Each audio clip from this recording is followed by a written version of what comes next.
네, 감사합니다. 오늘은 하나님의 사랑, 언니 저 마음에 안 들죠? 네, 하나님의 사랑, 언니 저 마음에 안 들죠? 라는 도발적인 제목으로 하나님 말씀 전하도록 하겠습니다.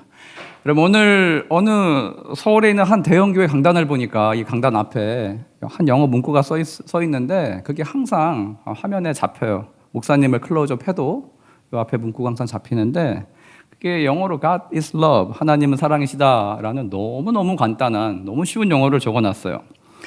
저는 저 교회는 대한민국에서 가장 학력이 높다는 사람들이 살고 있는 곳인데 또 좀 더 수준 높은 문장을 써도 될 것 같고 좀 고상하게 헬라어 히브리어로 써도 될 것 같은데 왜 저리 더 간단한 영어를 교회 표어로 항상 화면에 비치게 해놨을까라는 의구심이 생겼습니다.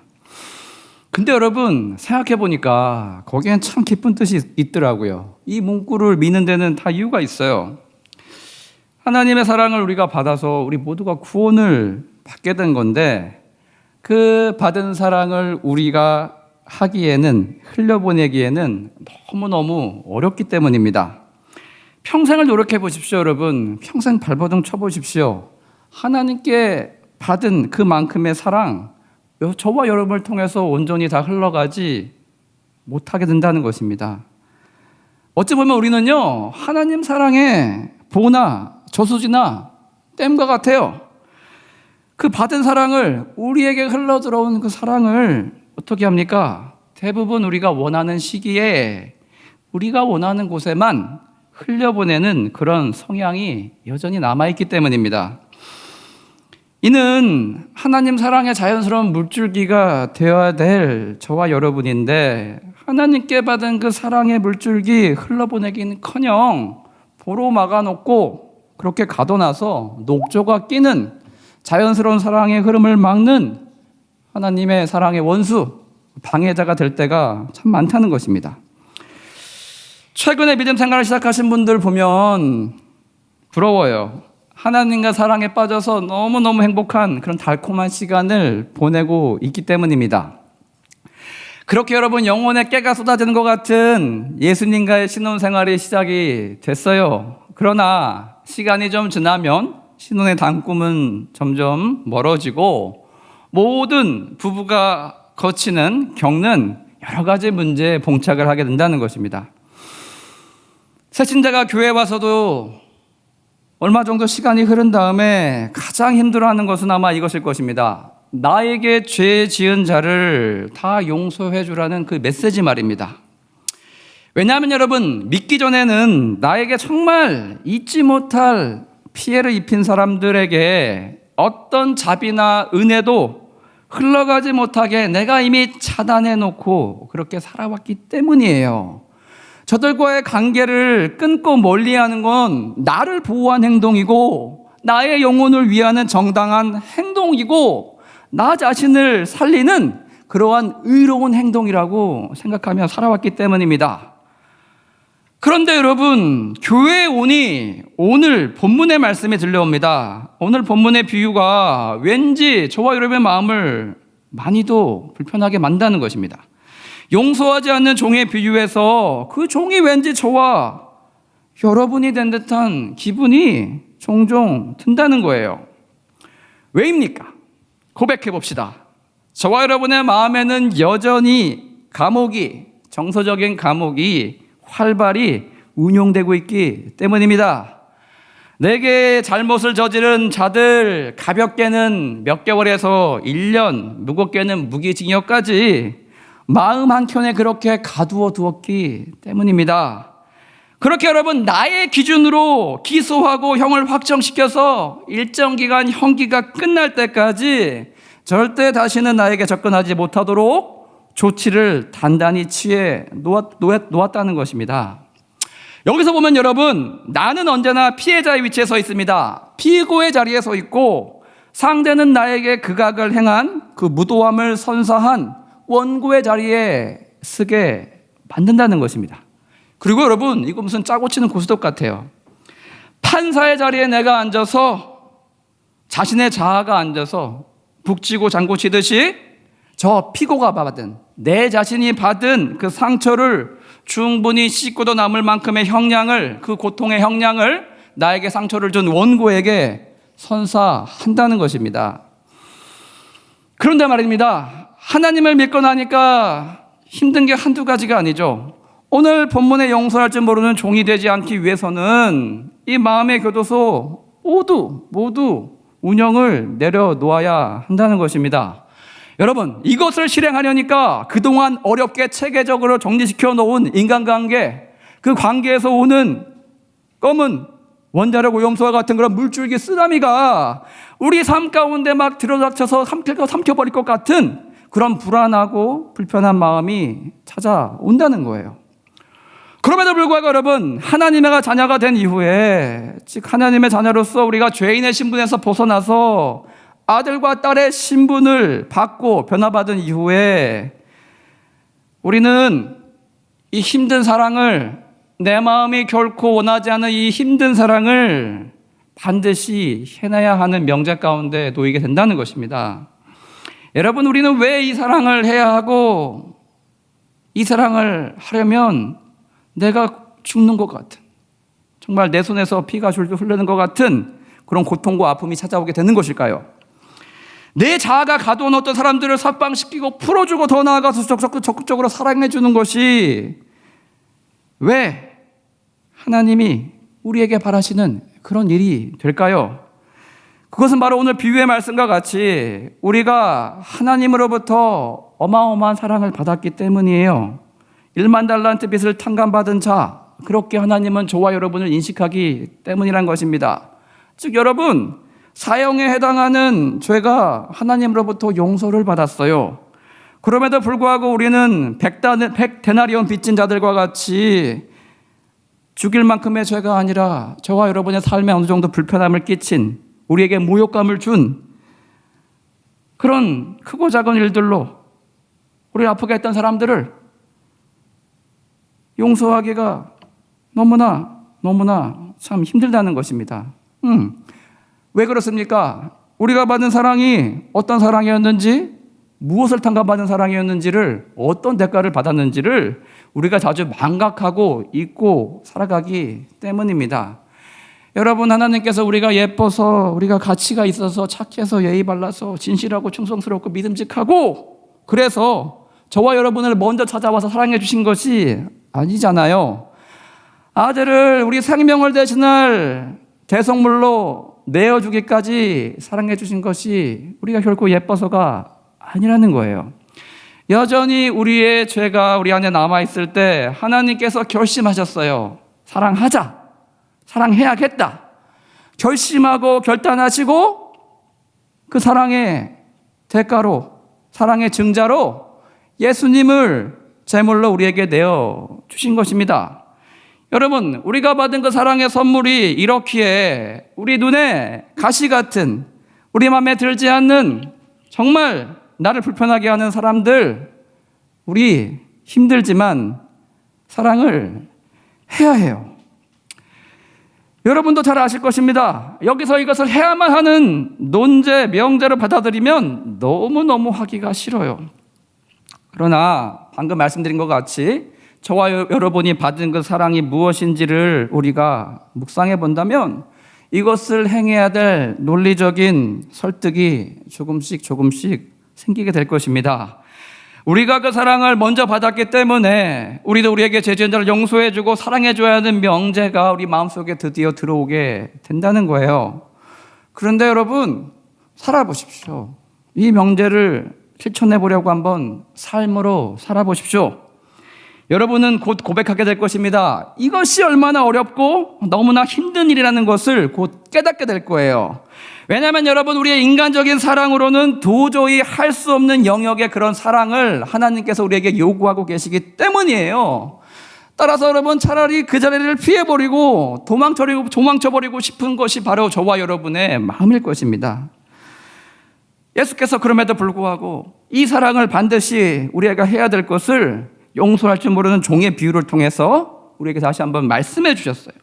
1만 달란트를 탕감받은 자가 자기에게 100데나리온을 빚진 자를 빚을 갚지 않는다고 옥에 가두고 괴롭힌 바로 그 이야기입니다. 여러분, 우리 마음에 모두 감옥이 있음을 인정하시기 바랍니다. 우리에게 관계에 어려움을 발생시킨 누군가를 우리는 언제부턴가 옥에 가두고 있어요. 작은 죄부터 무거운 죄까지 다양한 사람이 갇혀 있습니다. 우리가 누군가에게 제목을 씌우고 누군가를 가둔다는 것은 관계에 있어서 어려움과 충돌이 발생했을 때 그 모든 사유가 옥에 갇힌 자에게 일방적으로 있다라는 못을 박아두는 아주 교만한 행위라고 할 수 있겠습니다. 연이어 그를 정서적으로 감옥에 가다둠으로써 그 사람과의 관계를 끊고 절대 여러분 가까이 오지 못하게 철저히 인위적으로 여러분은 막고 있다는 것입니다. 이렇게 행하고 있는 자들에게 예수께서 뭐라고 하십니까? 마태복음 18장 35절 보시면 너희가 각각 마음으로부터 형제를 용서하지 아니하면 나의 하늘아버지께서도 너희에게 이와 같이 하시리라. 정말 여러분 너무 무서운 경고의 말씀을 남겨주셨습니다. 하나님께서도 저 여러분의 죄를 용서하지 않아 주시겠대요. 여러분, 우리는 이 비유의 말씀을 너무나 무겁게 여겨야 합니다. 이 말씀을 무겁게 여기고 나의 마음에 상처를 준 사람들을 저와 여러분의 그 작은 이기적인 사랑이 아니라 그 크신 다함이 없는 3만 년을 넘어서 이어지는 하나님의 사랑으로 우리는 저들을 용서해 줘야 됩니다. 여러분, 교회를 10년, 20년째 다니는, 30년째 다니는 사람들 중에서도요, 팀 모임에 나가기 힘들어 하시는 분들을 종종 보게 됩니다. 또 성교와 같이 단체 활동에 동참하지 못하시는 분들을 종종 보게 돼요. 이들의 특성을 보니까 하나같이 공통점이 있습니다. 참 마음이 착하신 분들이에요. 마음이 그 누구보다 여러분 여린 분들입니다. 그러다 보니까 교회 공동체에 소속되었을 때 사람으로부터 오는 크고 작은 그 악에 다치고 넘어지고 오염되는 그 상황을 못 견뎌한다는 거예요. 왜입니까? 교회에 가서까지 상처를 받기 싫기 때문이에요. 교회란 내가 밖에서 받은 상처를 감싸주고 위로해주는 곳이지 내가 가서 또 다른 상처를 받는 그런 공간이 아니라는 개념이 머릿속에 있기 때문입니다. 여러분, 한 5년도 더 된 것 같습니다. 한 여자 연예인이 방송 녹화를 하다가 그 프로그램에 같이 섭외된 한 여자 선배와 사사건건 마찰과 불화를 겪고 있었나 봅니다. 하다못해 오늘 제목과 같이 그 선배에게 눈을 치켜뜨면서 언니, 저 마음에 안 들죠? 언니, 저 마음에 안 들죠? 이렇게 여러분 도발을 했다가 격한 말들이 막 오가면서 녹화장이 난장판이 된 그런 사건이 있었습니다. 네, 여러분께 보장합니다. 팀 모임에 가보시면 이와 마찬가지예요. 여러분 마음에 들지 않는 분들이 분명히 많게는 반 정도 있을 것입니다. 심지어 이와 같이 그냥 꾸역꾸역 참고 지내다 보면 여러분 어느새 너무나 마음이 상해서 형, 저 마음에 안 들죠? 누나, 저 싫죠? 이렇게 여러분 대들고 싶은 경우도 종종 생기게 될 것입니다. 그럼에도 불구하고 여러분에게 이렇게 불편함을 선사해 줄 팀 모임을 나가는 데는 다 이유가 있다는 것입니다. 예수께서는 우리 모두에게 이렇게 말씀하셨어요. 너희가 나를 따르려거든 제 십자가를 지고 나를 따라오라 하셨습니다. 여러분, 여기서 십자가가 의미하는 바는 모두 아실 것입니다. 내 자신의 생각과 자아를 죽이고 십자가에 못 박고 그렇게 하기도 싫은 하나님의 사랑을 한번 해보라는 것입니다. 그렇게 해보면 여러분 손에서 발에서 피가 줄줄줄 흘러내릴 거예요. 너무나 쓰라리고 아플 거예요. 위에 하나님께 받은 사랑을 팀 모임에 가서 여러분 마음에 들지 않는 그 팀원들 대상으로 한번 연습해 보라는 거예요. 하나님도 저와 여러분이 결코 마음에 들지 않으셨습니다. 그럼에도 불구하고 저와 여러분을 사랑해 주셨어요.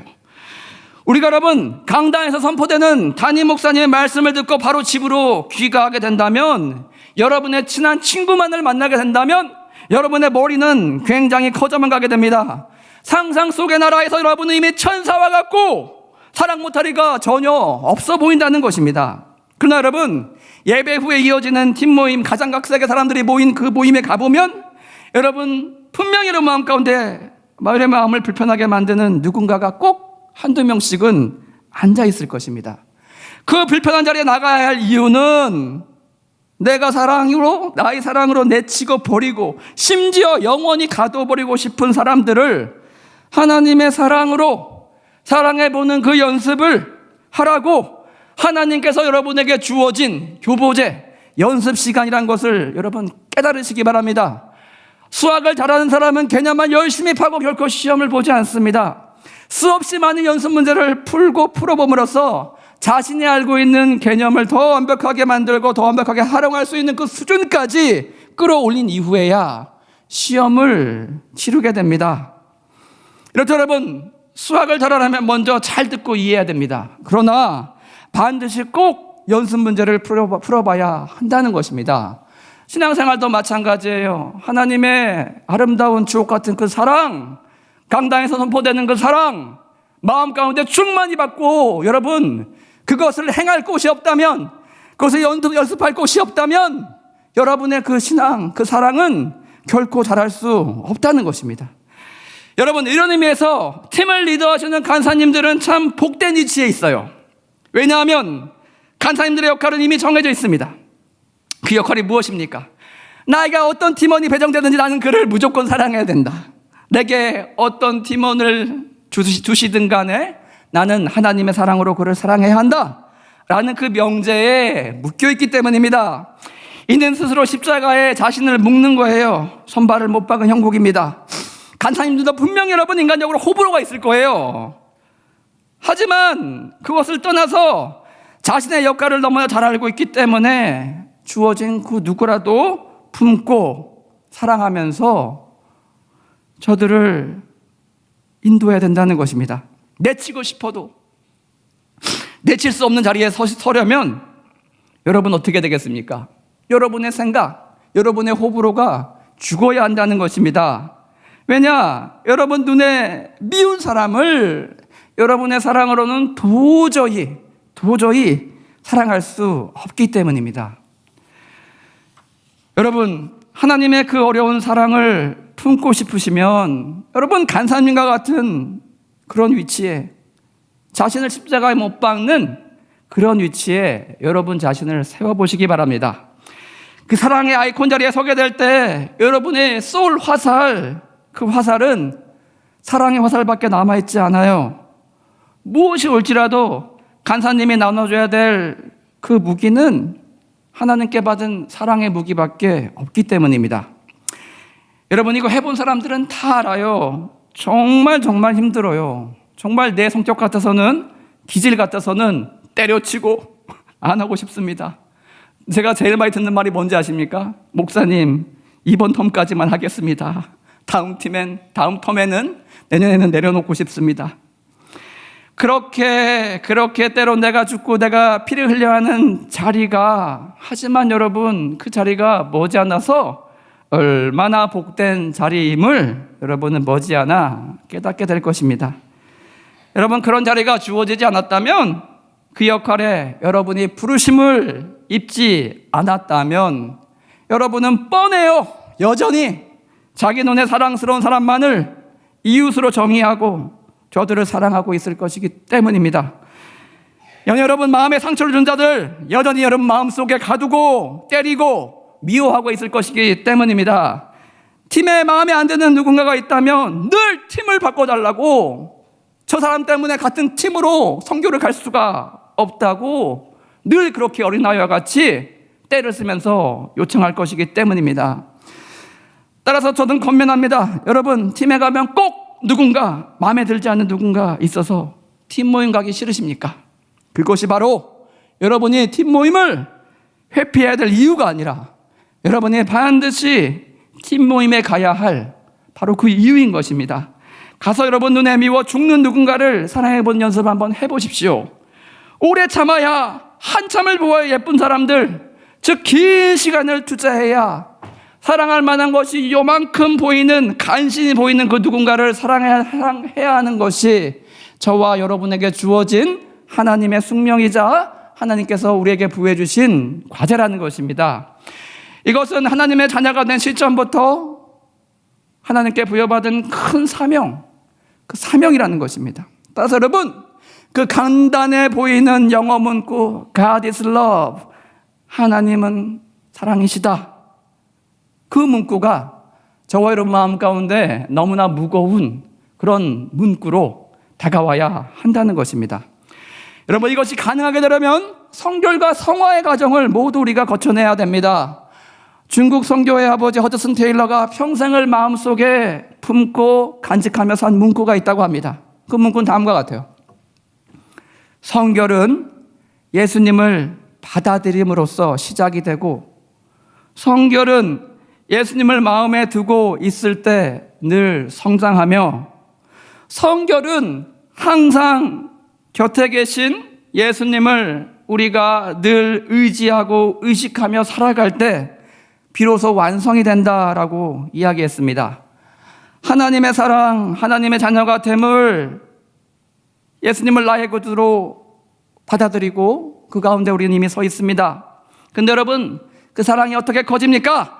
우리가 받은 그 사랑이 무엇인지 잊지 아니하고 설교를 들을 때 때때로 기억하며 의지하며 나아갈 때 그 사랑이 점점 커져만 간다는 거예요. 여러분, 이 사랑이 언제 완성이 됩니까? 우리가 기름을 지는 열처녀와 같이 순간순간 잠들지 않고 밤을 새며 피곤함을 이기며 오매불망 예수님을 생각하며 우리의 모든 의식을, 우리의 모든 의지와 판단을 예수님께 올려드릴 때 우리의 성화는 완성이 되고 하나님께 받은 그 어려운 사랑도 저와 여러분이 100% 온전히 흘러보내게 될 수 있다는 것입니다. 여러분, 오늘 이 말씀, 하나님은 사랑이시다, 이 말씀을 무겁게 받아들이시길 바랍니다. 우리 모두 마음의 감옥으로부터 우리에게 죄 지은 자들을 자유롭게 풀어주시길 바랍니다. 진리가 너희를 자유케 한다 하셨습니다. 우리 마음속에 정서적인 감옥에 수감된 많은 이웃들에게도 예수께 받은 그 사랑에 힘입어, 하나님께 받은 그 사랑에 힘입어 자유를 선사해주는 저와 여러분 되시길 주님의 이름으로 축복드립니다. 우리 다 같이 내가 천사의 말을 한다 해도 찬양하시겠습니다.